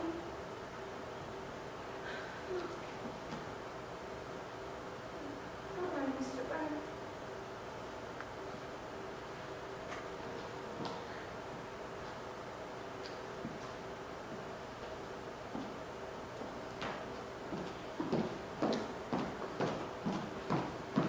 Kurt, The little dove has found Mr. Byrne. And so happily. Your play has a sad ending. Those who attempt tragedy must be prepared for an unhappy ending. Or something like that. Goodbye, Mr. Byrne.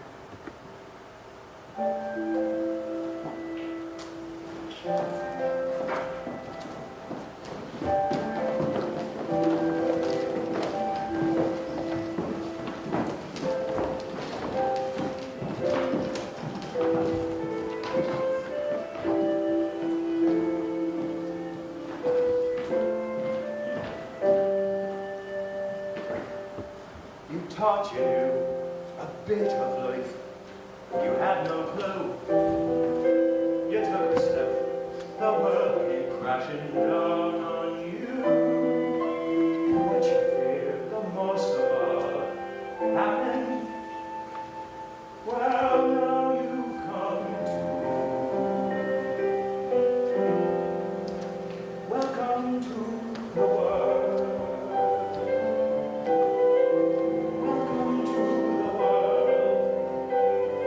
At last, you've been taking tickets far too long, my friend, watching the world rolling past. And there's music like nothing you've heard, Mr. Byrne, if you just let it play. There are glasses to raise in the praise of cheerfully in the day. For life is clearly something that I can't rehearse. It's dangerous and beautiful and free as verse. Rather than avoid it, I time I stood in its way. Welcome to the world. I am in the world. That should be enough. And that's all I have to say.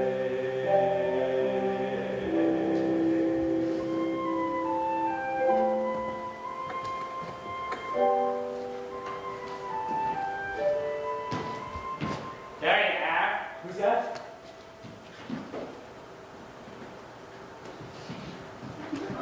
I came to be in the play. Where's the actors? What have you done to your hair? Do you like it?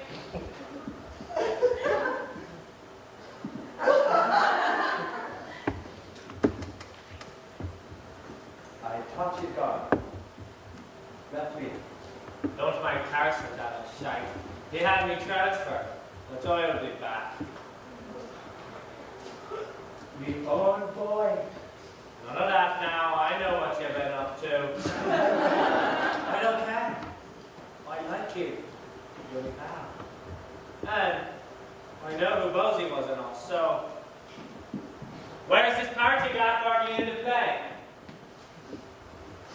There is no play. They've all gone.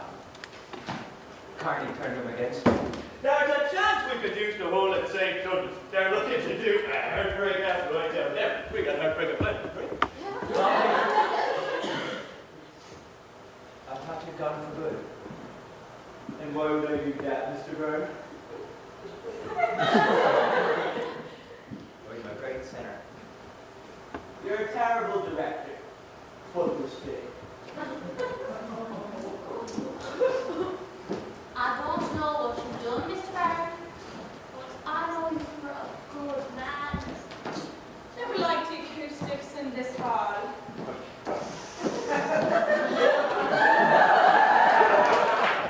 Mrs. Grace, you of all people. I have a responsibility to Oh, us. stop it, I Ray! was speaking to Mr. Byrne.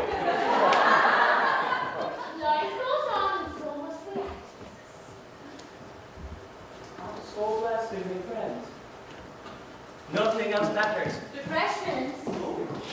Carney provided the meats. Are you daft? Of course not. I took them.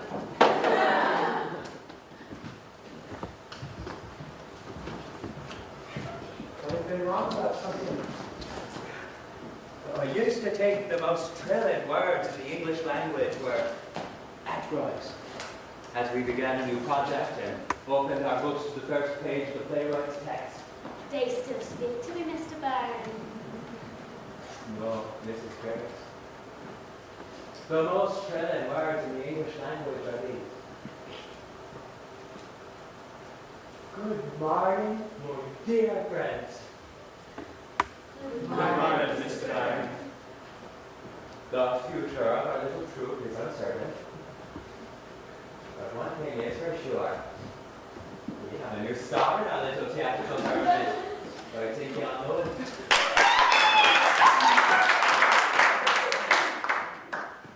Shall we form a little circle? Perhaps for the last time. No. Say, you're welcome. Don't get any ideas about me acting. We have a tradition at St. Mel's. The newcomer reads us a little something at his first appearance. It's not an audition, more like a rite of passage. It's that bleeding poetry again. Read it.